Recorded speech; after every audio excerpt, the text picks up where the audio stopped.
A equipe de jornalismo da Record foi ao norte de Israel conhecer parte do arsenal do grupo terrorista Hezbollah. As armas foram apreendidas durante operações do exército israelense no Líbano. Os militares disseram que o Hezbollah estava pronto para uma invasão, assim como o Hamas fez no dia 7 de outubro do ano passado. Eles tinham todo o equipamento pronto para atacar, matar e sequestrar civis que moravam a apenas 1 ou 2 quilômetros deles, afirma o tenente-coronel Nadav Shoshani. No arsenal há também mísseis de longo alcance, capazes de atingir cidades importantes de Israel. Mais de 85 mil armas foram apreendidas, entre elas 6.800 mísseis, foguetes e lançadores. Desde o início da guerra, cerca de 18 mil foguetes foram lançados pelo Hezbollah. Um dos piores ataques aconteceu em julho, que matou 12 crianças no vilarejo de Majd al-Shams. No mês passado, Israel assinou um acordo de cessar-fogo com o Hezbollah. Aqui a gente vê apenas uma parte do que foi confiscado no sul do Líbano. São mísseis, foguetes, metralhadoras, fuzis. Segundo o exército israelense, praticamente todas as casas perto da fronteira escondiam armamento. Alguns, mais sofisticados, vieram de países como China, Rússia e Irã. A principal rota para o armamento chegar ao Hezbollah era a Síria, num esquema organizado pelo governo iraniano e milícias aliadas. Com a queda do regime de Bashar al-Assad, o Irã já considera outros meios para abastecer o grupo terrorista. E quem chega para fazer uma análise dos acontecimentos mais recentes no mundo é o Vitélio Brussolin, professor de Relações Internacionais da Universidade Federal Fluminense e pesquisador de Harvard. Vitélio, boa tarde. Seja sempre muito bem-vindo ao Conexão Record News. Você também que esteve muito presente aqui esse ano conosco, né? E trazendo análises importantes sobre essa apreensão. Mais de 85 mil armas. Você acredita que esse é um golpe duro para o Hezbollah ou a morte dos principais líderes foi um golpe ainda maior? Boa tarde mais uma vez. Boa tarde, Kelly. Boa tarde a todos nessa véspera de Natal. Kelly, são perguntas não autoexcludentes. Se por um lado a decapitação dos líderes desse grupo, né, dentre eles o Hassan Nasrallah, que era secretário-geral do Hezbollah desde 1992, ou Fuad Shukr. Fuad Shukr ele foi morto por Israel logo depois disso que vocês mostraram na reportagem, de um bombardeio num campo de futebol no norte de Israel que vitimou crianças, né, dezenas de crianças. Então, por um lado, tem o fator de eliminar a liderança do grupo terrorista e, por outro lado, a apreensão de armas. O Hezbollah, para quem nos assiste, é um grupo cujo exército já foi considerado maior que o exército do Líbano, né, que o exército regular do Líbano. Tanto em forças combatentes, algumas estimativas falavam em 100 mil combatentes, 150 mil mísseis e foguetes. E o grupo começou a construir assentamentos para baixo do rio Litani, que é um rio que fica a 24 quilômetros para dentro do Líbano, no sul do Líbano. E a resolução da ONU 1701, de 2006, dava conta de que o Hezbollah não poderia colocar armamento ali para baixo. Isso era uma determinação das Nações Unidas. E o que Israel demonstrou é que havia túneis na região, que as casas de civis estavam com armamento dentro, especialmente na faixa de fronteira.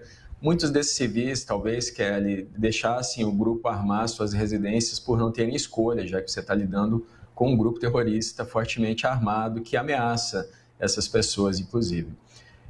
Então, de qualquer forma, há um enfraquecimento muito grande. Eu vou só finalizar dizendo que a queda do Bashar al-Assad na Síria, né, como vocês mostraram na reportagem, também corta um arco terrestre que o Irã tinha com o Hezbollah, porque passava do Irã e iria para o Iraque, para a Síria e daí para o Líbano. E nesse momento, a Síria é uma inimiga do Irã, inclusive porque as forças do Irã apoiavam o Bashar al-Assad e também o Hezbollah apoiava o Bashar al-Assad. Kelly. Eu vou ter que te fazer mais uma pergunta sobre esse tópico, porque a reportagem mostrou que as armas têm origem, né, na China, Rússia e Irã. Alguma surpresa? Não, nenhuma surpresa. Armamento chinês é fortemente vendido, inclusive chegou à Venezuela, o armamento russo também chegou à própria Venezuela. É muito difundido no mercado negro e para grupos combatentes. A Rússia, inclusive, arma não só regimes autoritários como a Venezuela, o próprio Irã, mas também regimes no Sudão, por exemplo, o antigo Grupo Wagner, que hoje é chamado de Africa Corps, troca armas para grupos que controlam o Sudão e troca do ouro do Sudão. Então, 90% do ouro do Sudão é escoado para a Rússia. E a China, no ano passado, fez uma aproximação diplomática entre o Irã e a Arábia Saudita e ela tem interesses geopolíticos na região. Então, não há nenhuma surpresa nessas armas estarem nessa região, Kelly. Vitélio, as negociações do acordo de cessar-fogo entre Israel e o Hamas continuam no Catar. Em um discurso no parlamento, o primeiro-ministro israelense disse que as conversas tiveram sim um progresso. Mas Benjamin Netanyahu ressaltou que ainda há pontos a serem resolvidos com relação ao número de reféns israelenses e de prisioneiros a serem soltos. A nova tentativa de trégua entre Israel e o Hamas ganhou força nos últimos dias. O texto do acordo é baseado numa proposta dos Estados Unidos e é mediado pelo Egito e pelo Catar. Na sua avaliação, esse acordo sai? É o mesmo acordo apresentado no início do ano pelo governo Biden, que foi recusado, né, pelo Hamas na época. Só que o Hamas não queria que Israel ficasse com o corredor Filadélfia, que é o corredor que divide a faixa de Gaza com o Egito, tem uma espécie de fronteira ali.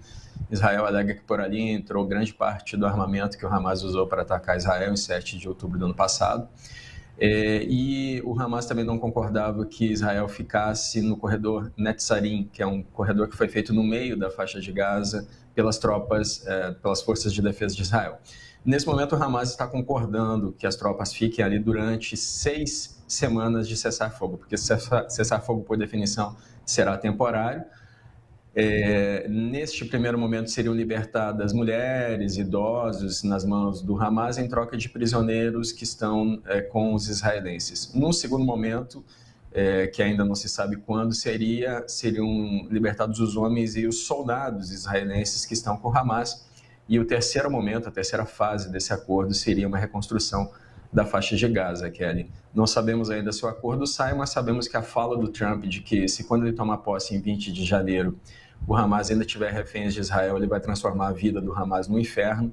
Isso tem impressionado bastante a vida do Hamas para fechar esse acordo com Israel, Kelly. Era justamente isso que eu ia te perguntar, né? Qual que é o impacto da chegada do Donald Trump para esse momento atual? Uma vez que você já mencionou que o acordo é o mesmo apresentado no começo do ano. Ou seja, alguma coisa mudou e esse alguma coisa pode ser justamente a mudança do governo dos Estados Unidos, né? Isso é uma das coisas que sim mudaram, né? Inclusive, o Israel fez um acordo com o Hezbollah, um acordo que vence 7 dias depois da posse do Trump. Ele vence no dia 27 de janeiro do ano que vem. Para Israel, o enfraquecimento do Hezbollah, o Irã agora tentando negociar o seu acordo nuclear depois de ter sido expulso da Síria, e o Hamas tendo sido enfraquecido muito no seu poderio militar, também favorece que o Netanyahu consiga a base dos seus ministros que não desejavam esse tipo de acordo, também favorece que esse acordo aconteça pelo lado de Israel, Kelly. Então, existe toda uma conjuntura que nesse momento favorece o acordo. De novo, nós não sabemos se ele vai sair. O único grupo que tem atacado Israel, que há poucos dias feriu 14 pessoas com um míssil, foram os Houthis do Iêmen, e na sequência eles foram bombardeados pelos Estados Unidos, Kelly. Ainda sobre essa questão dos reféns, Vitélio, é um tema muito sensível em que Benjamin Netanyahu é muito cobrado pela população, ou seja, os israelenses querem realmente os reféns de volta. Eles querem, e o momento que houve uma libertação realmente considerável de reféns foi no único cessar-fogo que ocorreu, que foi no fim do ano passado, foi em novembro do ano passado. Os reféns que as forças de defesa de Israel conseguiram recuperar dentro da faixa de Gaza com operações militares foram poucos. Então, a gente nem sabe certo quantos estão vivos, né? Estimativa que seriam 97 reféns ainda nas mãos do Hamas, e teria 33 corpos para serem entregues a Israel. Nós não sabemos quantos são mulheres, quantos são idosos, quantos são soldados. A gente não tem esse número, então, e também não há uma determinação de quem seriam os prisioneiros que seriam libertados por Israel, que se sabe que Israel não vai libertar prisioneiros que tenham sofrido pena de prisão perpétua, Kelly. Vitélio, tem mais notícias chegando, gostaria da sua análise. O Comando Central dos Estados Unidos informou que uma operação das Forças Armadas do país na Síria matou 2 integrantes do grupo Estado Islâmico. O ataque que aconteceu ontem foi realizado com munição aérea e de precisão. Segundo o Departamento de Defesa dos Estados Unidos, os membros do grupo terrorista foram mortos enquanto transportavam armas em um caminhão. Uma pessoa ficou ferida. A localidade estava sob controle do governo de Bashar al-Assad. Vitélio, para quem não acompanha muito e muitas vezes se sente um pouco perdido, vamos falar um pouquinho da atuação dos Estados Unidos ali na região? Olha, o que acontece? A Síria ainda tem regiões que não são dominadas pelo Hayat Tahrir al-Sham, que é esse grupo, né, de rebeldes que já foi ligado à Al-Qaeda, já foi inclusive chamado de terrorista. O Julani, que é o comandante dele, foi declarado terrorista pelos Estados Unidos em 2013. Em 2018, os Estados Unidos oferecendo 10 milhões por informações que levassem à sua captura. Recentemente, no entanto, esse grupo tomou o poder na Síria, que vinha sofrendo sob ditadura da família Assad desde 1971. O Bashar al-Assad assume só no ano 2000, mas a ditadura começa em 71 com o pai dele, o Hafez. E aí o que acontece? O mundo inteiro está apreensivo com esse grupo agora, não se sabe exatamente como que ele vai lidar com as minorias, com as mulheres. Há um temor de que ele se transforme numa espécie de Talibã, que é o grupo que governa o Afeganistão, que é considerado um grupo terrorista, que é opressivo, inclusive com as mulheres, não deixa as mulheres trabalharem, não permite nem que as mulheres falem na rua, entre outras opressões, né, que violam os direitos humanos. Mas, ao que parece, esse grupo HTS vai respeitar os direitos humanos, inclusive das minorias da Síria, já que a Síria é um país formado por muitas minorias étnicas. Sobre o Estado Islâmico, ele é um grupo inimigo do HTS, é um grupo que as pessoas devem lembrar, ele foi combatido quase unanimamente pelos países do mundo, pela Rússia, pelos países árabes, por Israel, pelos Estados Unidos. Chegou a controlar um território dentro da Síria e no norte do Iraque, mas ficou sem território, foi fortemente combatido, mas ele ainda existe, existem células dele no centro da Síria. Desde a queda do governo do Assad, os Estados Unidos bombardearam 75 alvos do Estado Islâmico no centro da Síria. E o informe do Comando da Defesa dos Estados Unidos é que esses terroristas que foram mortos, né, foram mortos por um bombardeio de precisão. São aqueles mísseis Hellfire, que não têm explosivos, eles atingem apenas os terroristas. Então, ainda existe um combate contra esse grupo. Só para quem não lembra, esse grupo ficou conhecido por, inclusive, Kelly, degolar jornalistas e filmar isso e mandar para o mundo inteiro, e promover atentados terroristas na Europa, nos Estados Unidos, no mundo inteiro. Então, ele é um grupo fortemente combatido e muito radical, Kelly. Vamos seguir sempre analisando tudo aqui no Conexão. E tem mais informação, porque são vários conflitos pelo mundo, né? A gente vai falar agora de um outro ponto complicado. O presidente da Ucrânia acusou o primeiro-ministro da Eslováquia de querer ajudar a Rússia. Roberto Fico, um dos poucos líderes da União Europeia que mantém relações diplomáticas com Vladimir Putin, visitou Moscou de surpresa no domingo. Volodymyr Zelensky disse então que o líder eslovaco queria ajudar Putin a obter dinheiro para financiar a guerra com Kiev. A Eslováquia é um país dependente do gás russo. A Ucrânia anunciou há alguns meses que não renovaria o contrato com Moscou para transportar gás para a Europa através da ampla rede de gasodutos do país. Esse acordo vence agora no fim do ano. Zelensky acusou a Eslováquia de não querer encontrar soluções para substituir o gás russo e garantir a independência energética da Europa. Vitélio. Olha, isso é muito complicado. Por mais que o Putin fale que a Rússia foi deixada de lado, a Rússia e a União Europeia construíram 2 canais, 2 gasodutos, o Nord Stream 1 e 2. O 2 nem chegou a ser inaugurado. A Angela Merkel é fortemente questionada por isso atualmente, por ter feito essa dependência. Esses gasodutos passam pela Alemanha para chegar até a Europa. E o território da Ucrânia também tem gasodutos que levam o gás russo para o restante da Europa. Então, esse gás ele é usado sobretudo para aquecimento das residências, né? A Eslováquia importa 3 bilhões de metros cúbicos de gás russo da Gazprom, que é a monopolista russa, por ano. É uma situação complicada, a Ucrânia está em guerra, é apoiada por muitos países europeus, mas a Eslováquia também tem a questão de como é que ela vai conseguir abastecer a necessidade dela de gás. A Eslováquia chegou a fornecer eletricidade para a Ucrânia, porque o Putin vem afetando, atingindo a infraestrutura energética da Ucrânia, que por si só é um crime de guerra, porque atinge a vida de civis e não os combatentes na frente de batalha. Mas há um conflito de interesses nesse momento e o Robert Fico, né, esse primeiro-ministro da Eslováquia, tem uma simpatia pelo regime Putin, o que é uma imensa contradição, já que a Eslováquia está no guarda-chuva da OTAN, Kelly. Vitélio, para a gente fechar, o presidente eleito Donald Trump tem causado polêmica com algumas declarações recentes. No fim de semana, o republicano ameaçou reivindicar o controle do Canal do Panamá. Ele criticou o que chamou de tarifas injustas para que os navios americanos passem pela região. O republicano também denunciou a crescente influência da China sobre o canal.